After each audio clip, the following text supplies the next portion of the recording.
O ministro Dias Toffoli voltou ao centro da controvérsia ao decidir no chamado caso Master e, ao mesmo tempo, determinar que a Procuradoria-Geral da República analise a atuação de influenciadores. No escândalo. E o que faz Toffoli? Solta a nota dizendo que ele mesmo vai decidir se o caso fica no STF. É como deixar a raposa decidir se alguém pode fiscalizar o galinheiro. Mas olha a contradição. Para o caso dos influenciadores que criticaram o Banco Central, Toffoli pede avaliação da PGR se fica no STF ou vai para a primeira instância. O caso dele ele segura, dos outros pode descer. Dois pesos, duas medidas. Eu vou começar agora pelo Silvio Navarro para comentar aqui. Olha, eu acho que inclusive, nesse momento, né, as informações. O Toffoli levantou o sigilo dos depoimentos. Então, diante disso, muita coisa está sendo veiculada nesse momento. Nós estamos ao vivo, muita coisa está sendo publicada aqui nas janelas abertas. Na minha frente tem Poder 360, estou vendo também no G1 e nas redes sociais já muitas informações. Portanto, provavelmente, nas próximas horas, amanhã, nós teremos muito mais detalhes sobre todos esses depoimentos. E aí, é claro que o caso pode tomar proporções ainda maiores e também enredar mais gente. Mas nesse ponto, Emilinho, que você traz, veja, o Toffoli o primeiro ponto dele empurrar para a primeira instância, isso de fato é debatido dentro do Supremo Tribunal Federal. Se, de alguma forma, vai tirar os holofotes de dois ministros, especialmente dele e do Alexandre de Moraes, que também parece estar envolvido aí até o pescoço em todo esse escândalo, se isso vai resolver o problema político do Supremo Tribunal Federal, a minha opinião é que não. Eu acho que esse caso do Banco Master, ele é muito parecido com, por exemplo, o escândalo da Lava Jato. A Lava Jato teve 7 anos e 80 fases, desde o seu início. A Lava Jato percorreu um caminho no qual teve, por exemplo, o impeachment de uma presidente da República. A decisão foi recebida como mais um capítulo da crescente judicialização da política e do avanço do judiciário sobre o debate público. Para a direita, o recado é claro. O foco deixou de ser apenas fatos e provas, e passou a ser também quem fala, opina e influencia. Ao pedir que a PGR examine influenciadores, Toffoli levanta um sinal de alerta grave. Não se trata apenas de investigar um caso específico, mas de abrir precedente para que vozes críticas sejam colocadas sob suspeita. Em um país que se diz democrático, a simples ideia de mapear e analisar influenciadores por suas opiniões soa como tentativa de intimidação institucionalizada. O caso Master, por si só, já carrega controvérsias jurídicas e políticas. A decisão de Toffoli, porém, vai além do processo e entra no terreno da narrativa. Ao envolver influenciadores, o judiciário parece querer controlar não só os autos, mas também o discurso público. Teve uma série de políticos graúdos presos, um cartel de empreiteiras que praticou corrupção engendrada, né, na engrenagem da República o tempo inteiro e durante anos. Então, esse caso Master, ele tem todos os elementos. Ele tem os bilhões, ele tem os agentes políticos que nós já sabemos, ele tem, inclusive, uma relação com o PT, porque o PT baiano tem uma ligação muito próxima desse Augusto Lima, conhecido como Guga Lima, e o tal do Cred Sexta, que é, de alguma forma, semeado, não sei se esse é o verbo correto, mas ele vem da Bahia e depois o Banco Master espelha o Cred Sexta, que nada mais era do que crédito consignado com preço camarada para funcionários públicos pelo Brasil afora.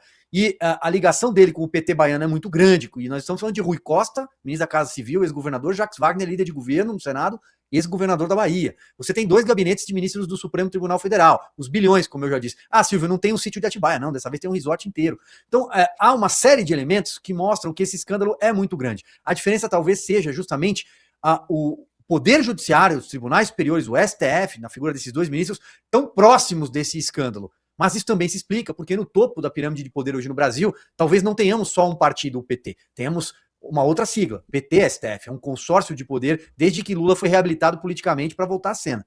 Então eu penso que a gente ainda vai assistir a um filme muito ruim, muito longo pela frente no caso do Banco Master.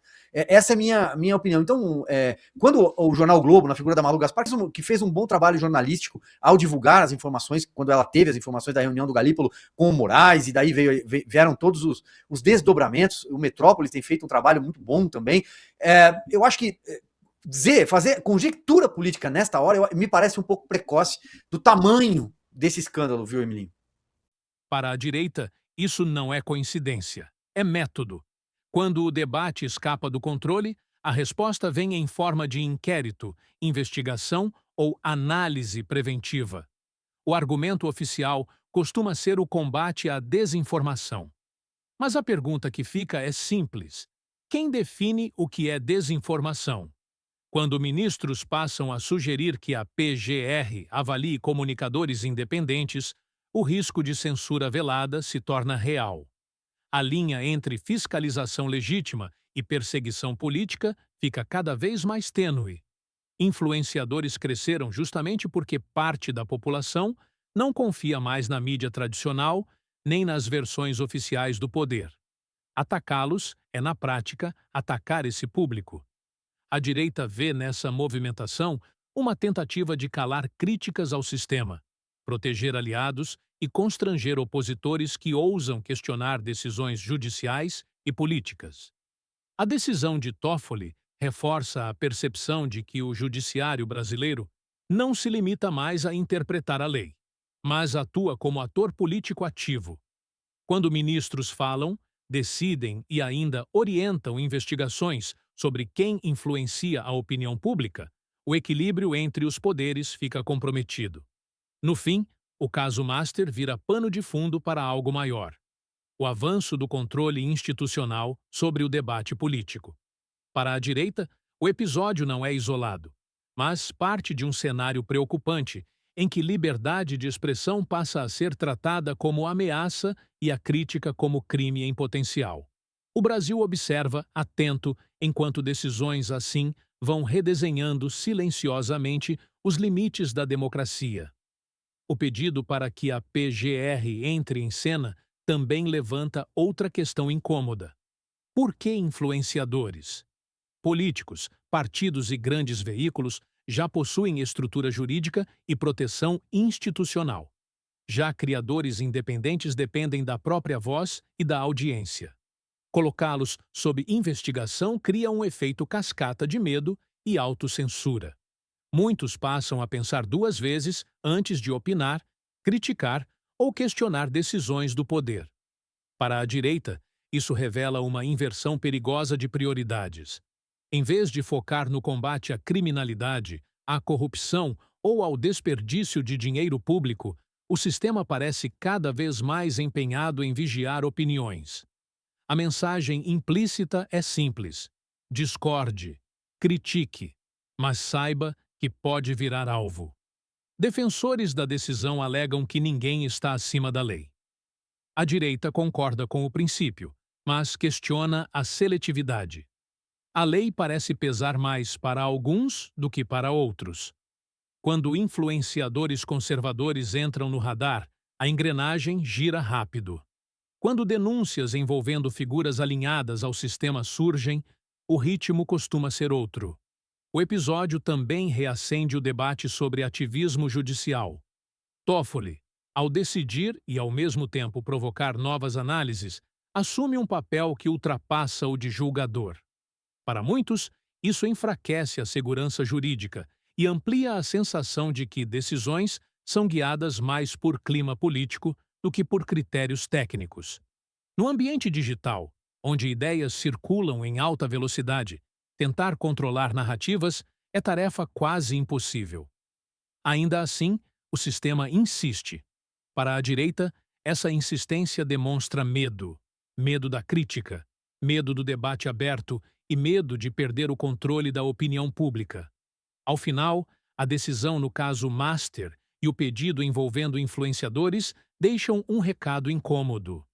O judiciário observa, avalia e intervém não só nos processos, mas também no discurso. Cabe à sociedade decidir se aceita esse caminho ou se reage antes que a exceção vire regra. Para a direita, o alerta está dado. Democracias não morrem de uma vez, mas aos poucos, quando decisões passam a restringir vozes e normalizar abusos. Hoje são influenciadores analisados. Amanhã, qualquer cidadão que ouse discordar do poder vigente. A história mostra que silêncio imposto nunca foi sinal de justiça, mas de medo. Fica o aviso. Agora,